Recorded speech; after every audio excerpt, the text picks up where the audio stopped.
jujur pada saat itu hal yang paling juga membuat gue bertanya adalah ada waktu itu guru agama gue yang selalu mention bahwa orang yang di luar agama yang ini akan masuk neraka. Ya. You know what I mean? Ya. Sedangkan pada saat itu gue lagi dalam proses pencarian, pengen tahu. Terus gue berpikir, yang A meyakini bahwa kalau yang nggak di A, lu masuk neraka. Ya. Akhirnya yang A stick dengan dia jalanin ini, Ya. dengan keyakinan bahwa dia akan masuk surga. Tapi kehidupannya dia kacau balau. Ya. Nah yang ini, walaupun dia sudah dapat stigma bahwa lo tidak akan masuk surga, tapi dia menjalani kehidupan dengan baik dan benar. Ya. Dia berbuat sesuatu demi kebaikan orang lain, kayak dia jalanin hidup dengan baik. Masa Tuhan terus bilang, enggak, lo masuk. Kasarnya gitu ya, kalau misalnya di pikiran gue gitu, lo masuk neraka tetap. Di mana letak keadilan Allah? Kalau ada orang beriman berbuat maksiat saat di dunia, kok bisa masuk surga saat di akhirat? Sementara ada orang tidak beriman, amal baiknya kelihatan banyak di dunia. Bantu orang, gak pernah mabuk, gak pernah bunuh orang, gak pernah macam-macam, suka bantu, suka nyumbang, suka macam-macam. Tapi dia gak beriman, kok bisa masuk neraka? Di mana keadilan Allah? Pernah dengar pertanyaan ini? Itu pertanyaan itu, kalau muncul sekarang, itu sebetulnya pertanyaan yang telat. 15 abad yang lalu sudah ada pertanyaan serupa. Siapa yang bertanya itu? Sayyidah Aisyah Ummul Mukminin radhiyallahu taala anha bertanya kepada Nabi, ya Rasulullah, itu si fulan belum beriman, tapi amal baiknya kelihatan banyak banget, suka bantu, suka nyumbang, suka ini, suka itu. Nanti di akhirat masuk surga enggak? Anda tahu, begitu pertanyaan itu muncul, yang turun langsung surah dengan namanya Al-Furqan. Ayat yang ke-23. Tuh. Ya, kalau Anda nggak belajar nih isi-isi di Quran, kadang-kadang tuh logika semacam ini kalau iman kita lemah itu bisa langsung jatuh seketika. Dan ketika jatuh pada titik nol itu mudah diarahkan kemanapun. Wah, hati-hati. Jadi kalau kita ingin bicara surga dengan neraka, fokus baik-baik, maka tempat yang dibicarakan bumi atau akhirat? Saya ulang. Di bumi ada surga tidak? Tidak. Ada neraka tidak? Tidak. Nah, di mana ada surga? Di akhirat. Kan pertanyaan tadi, kenapa dia tidak masuk surga, yang lain masuk surga? Berarti Anda sedang bicara hukum akhirat, bukan sedang bicara hukum dunia. Jelas?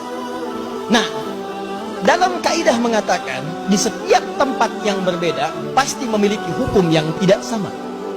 Jangankan masalah akhirat, di bumi saja kalau tempatnya beda, hukumnya tidak sama. Toilet Lebak Bulus akan beda dengan toilet Kampung Rambutan. Di sini bayar 1.000, sana 2.000. Parkiran sini 3.000, parkiran sana 4.000. Anda ke GGP dengan Grand Mall, jangan harap kemudian bayarnya sama. Saya di GGP bayarnya segini, kenapa di sini beda? Kalau mau sama, Bapak parkir di Grand Mall sana. Bayarnya ke sini. Silahkan. Oh, itu baru hukum dunia. Maka apalagi ketika Anda akan bawa ke hukum akhirat. Kalau Anda ingin pindah ke tempat yang lebih hebat lagi, tempat yang lebih bagus lagi, maka jangan samakan dengan hukum yang pernah Anda dapati saat berada di bumi.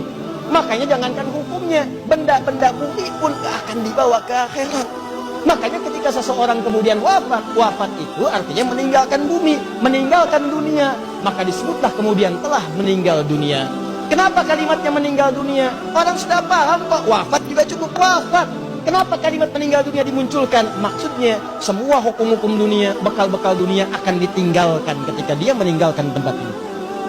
Ayo, antum yang kumpulkan uang yang banyak, antum kumpulkan handphone yang banyak, yang paling canggih, kumpulkan mobil yang paling hebat, luaskan rumah antum, silahkan. Cuman saya kasih tahu dari sekarang, begitu antum meninggalkan dunia, antum akan meninggalkan semua yang antum banggakan. Tidak usah takut. Kalau Anda disebut oleh sementara orang kamu nggak kaya, nggak apa-apa, cukup hidup. Toh orang kaya juga kalau meninggal akan dibawa kekayaannya. Kenapa? Karena yang dibawa ketika dia pulang ke tempat lain bukan bekal dunianya. Ini habis, tinggal. Apa yang dibawa ke akhirat? Yang dibawa itu bekal amal akhirat, bukan dunia. Jadi tidak adil kalau ada orang ke akhirat bawa bekal dunia, itu nggak adil. Yang adil itu siapkan bekal akhirat. Begitu kamu ingin ke sana, bawa bekal itu. Nah sekarang persoalannya, apa bekal akhirat itu? Bekal akhirat itu cuma dua. Kalau ingin masuk surga, dua bekalnya. Satu iman, kedua amal soleh. Iman plus amal soleh. Gini caranya. Saya ulang. Satu iman, dua apa? Amal soleh. Buka Quran surah kedua, Al-Baqarah ayat 25. Paling kanan sebelah atas. Wabashiril ladzina amanu, iman, wa amilus salihati, amal soleh, anna lahum jannatin tajri min tahtihal anhar.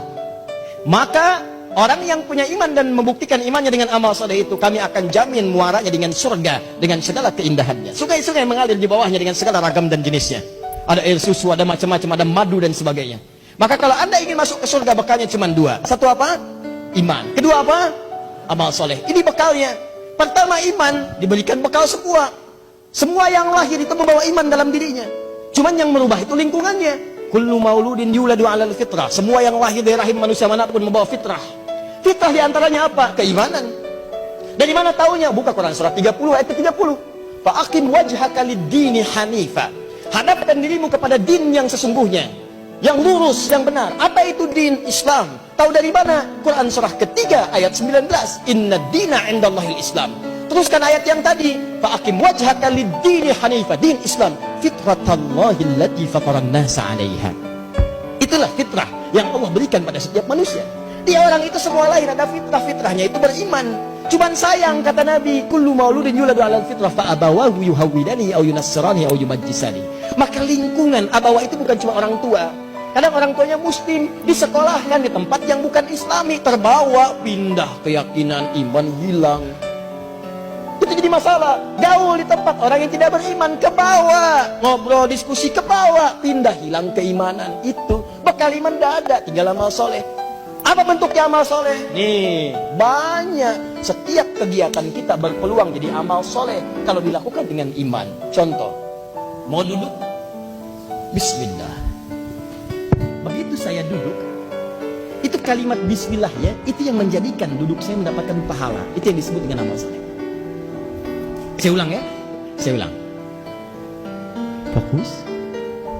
Semua kegiatan di dalam Islam, dan saya pastikan kepada anda, saya mencoba untuk meneliti di beberapa yang lain, saya tidak temukan, cuma di Islam.